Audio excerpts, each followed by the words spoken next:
There's a lot of you who flip homes. You start with a home that doesn't look right. And when you get into the middle, it doesn't look better, right? Because you're into this demo phase. You're pulling everything apart. And only at the end are you ready to reveal to the world. That's us in a nutshell, right? We're not right where we want to be. And to get where we want to go, it's going to get messy in the middle.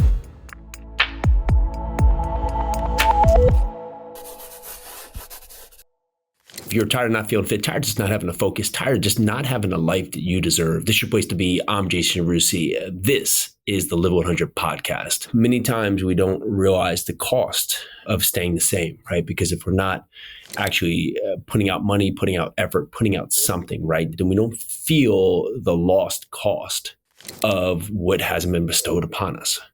And if you think about it, there's been so many times in my life where the cost of my actions aren't felt at the moment, but they're felt later on. I can remember years of just hitting that snooze button and hitting that button because one, I wasn't ready for the day. Two, I just didn't want the day to start because I didn't like where I was. And how many of you just hit that button each and every morning because you don't want to get up? You don't want to face the day ahead. You don't want to face the reality that's coming to you, because you're not ready for it, right? Because you haven't made the decision of what you actually want to happen in your life. And when you do finally wake up, you feel that you have so much on top of you, so much struggle, so much to do because you haven't made a decision of how you're going to take on a day, how you're going to take on your life. And if you're at this moment, you have to ask yourself, what is your conduct? What are your actions? How are they representing you out into this world? Because we all want better. We all want things to work in our favor. We all want the greatness in front of us, yet few want to put in the work. You know, Tolstoy says everyone wants the change in the world, but no one wants to change themselves. And when you read the Bible, Romans 12, 1-2, renewing of the mind begins with sacrifice and separation from the patterns that don't serve us. So when you look in the mirror right now, what are the person that's staring back at you? What are the patterns that you're seeing in that person that are getting you to exactly where you are today? Because that inaction or the action, it has a cost. The not changing, it isn't free. And while it may seem comfortable, like this warm blanket to stay in that bed, to not get up and to not take action in the world, it's costing you. If you're broke, it's costing you your time, your energy, your confidence. If your marriage is off, it's stealing your peace. If you're just not having the body you want, if you're out of shape, if you're fat, if you're just not feeling good, if you have the pain from just not putting in the work to keep yourself healthy, it's pulling you from the presence of just being able to go out there and do the activities you want, of spending time with your kids. Thinking that there's no cost in what you're doing right now, it's the ignorance that stands out. And that ignorance is expensive. And you look at it and you say, if I go do these things, it's going to be tough, right? Because you're not rationalizing the opportunity of what's in front of you. You're trying to rationalize the cost, right? You're trying to rationalize, if I put money out there for coaching, right, that $1,000, or it might be something I need to use in the near future. Or if I go and start working out, right, I might not have time to go hang out with my friends and watch the game. Or if I go and start to read more, not be present, what are my friends going to think, right? And you forget to realize the gain, the potential that's possible. It's very easy to look at what could be lost. It's very hard because you haven't had it to realize what could be gained. And when you do this, you have to ask yourself, right now where you are, if you don't like it, what happens if you do nothing? And the possibility is that you're going to be exactly where you don't want to be next year, the year after, a decade from now. And with that, are you going to be able to live with that and be satisfied with that result? And if not, then you have to shift your mindset to understand that discomfort is the evolution of you gaining growth and going and seeking adversity. Because you're going to face adversity one way or the other. In my life, there was many times I had dollar problems. I just had enough money just to get from A to B for gas, right? I could only buy a box of cereal, right? I had those dollar problems, and those dollar problems were not fun to deal with. And today, I deal with millions of dollars in terms of activities, in terms of our problems of things that we try to solve to create great investments for our investors. And if you think about that, both need my attention. Both have to pull for my energy, right? Both need me to be fully involved, but I'd much rather be dealing with $1 million problems than dollar problems. You don't need to force the surfing, but you have to understand that suffering is going to come whether you're ready or not. And so you have to put yourself in a position to mentally challenge yourself, to physically challenge yourself daily. So when you are needed, you are up to the task. But so many of us sit on the sideline hoping that to stay away from ever feeling discomfort. There's the saying, I struggle and I emerge. And what that tells is that you're going to face adversity and you can either run from it like the cows, or you can be the buffalo. Because without struggle, not even you will know what you're capable of. For a lot of you, there's a lot of you who flip homes. And if you think about it, you start with a home that doesn't look great. And when you get into the middle, it doesn't look better, right? Because you're into this messy, you're into this demo phase, you're pulling everything apart. And only at the end does everything look fantastic. Are you ready to reveal to the world? That's us in a nutshell, right? We're not right where we want to be.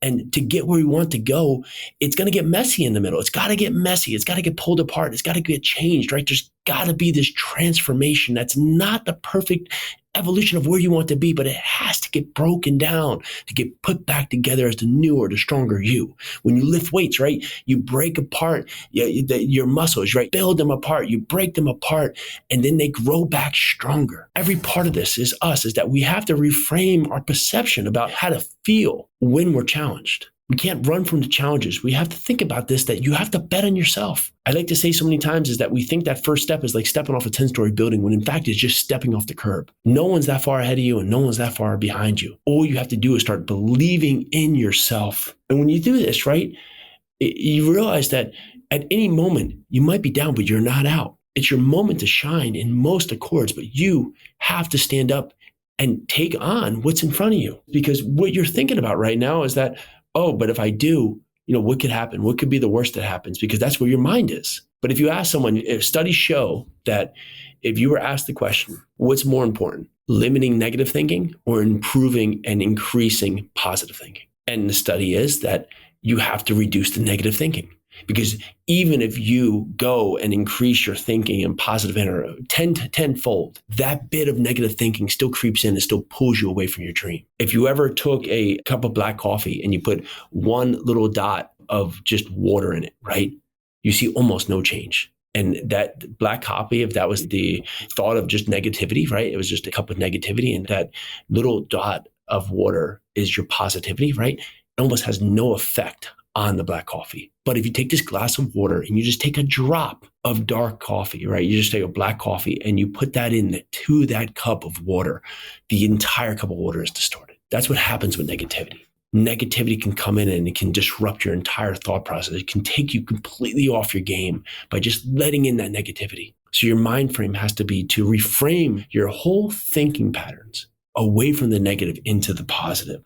And it could be just stop acting broke. If you don't have any money, well, stop saying I'm broke. I remember being at a party with some friends I went to with high school, and I just kept hearing one of my friends' wives just saying, we're just not rich people. We're just never going to have money. Yeah, of course.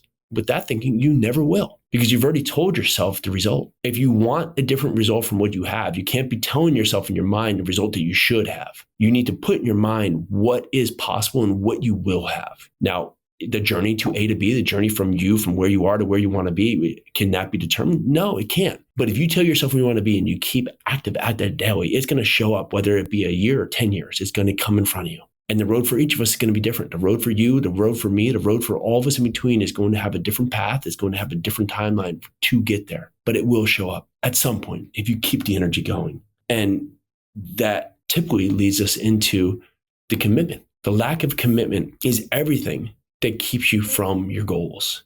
Because you know what's hard? Doing it daily. You know what's simple? How to get there. You know what's hard? Doing it when you don't want to, doing it when, it's not opportune. And when we look at our life and we say, how did I get here? It's because you've been treating your life like a hobby. And you're either just committed or you're not. There's really no in between. When you say, I want something different, are you committed to that? Or are you thinking that? Does that sound like a good idea, or is that the idea and the action that you're going to take? Is that you're going to make a difference? Because G.B. Shaw says, Reasonable people adapt, unreasonable people make the world adapt to them. And your circle of friends, right? The people around you, you've adapted to that. You said, oh, that must be how it is. You should go get that job, right? I need to go buy that house and have that white picket fence, or I need to go and do these certain things because that's what everybody else says to do. Or you're carving your own path because in the back of your mind, you know that's not right. You know that's not what you want. We had our friend in here that came and gave us the great acronym of FOCUS. Follow one course until successful. And when you think of that, that's got to be the course that you believe in, that you desire, not someone else's road, your road. Because if you want to change, you have to be the change. Life doesn't get easier. You find new levels of problems. And the things that you faced, the adversity you faced early on that you felt was going to tear you off the mountain, well, you got up the mountain. But now you got to the top of the mountain and you look around and there's just more and more higher and higher peaks for you to go after. And as you go to those new challenges, there are going to be new challenges that if you faced them when you were at the bottom of that first mountain, it would have torn you off and completely set you aside. But now you're ready for the new challenges because you've put in the work and you've understood that you're the author of your own story. And what's in front of you is the next chapter for you to write down those steps. But why repeat the chapter before and the chapter before and the chapter before? It'd be a pretty boring story, right? If you just went in there and repeated exactly what you're doing and exactly that's gotten you to where you are today. So if we can make anything with this today, is let's make a commitment to each other that we're going to start a new page upon our journey. And this is going to be our comeback story. This is going to be our comeback story to understand that the cost of staying the same is 1,000 times more than what I'm willing to offer. Because now is my moment to decide in the now to see the starting line and understand that's where most people start or most people stop. And that's going to be exactly where I begin. All right, so if you found value to this today, go down there and leave us an honest rating review. And if you can do anything for us, it would be for us to go and take the free assessment that we have over at jasonyarusi.com. It's a free assessment, asks you a few questions. It helps you just truly understand where you are in terms of your starting line to get out of the gate and stop holding yourself back. All right, I'm Jason Yarusi. Let's do this.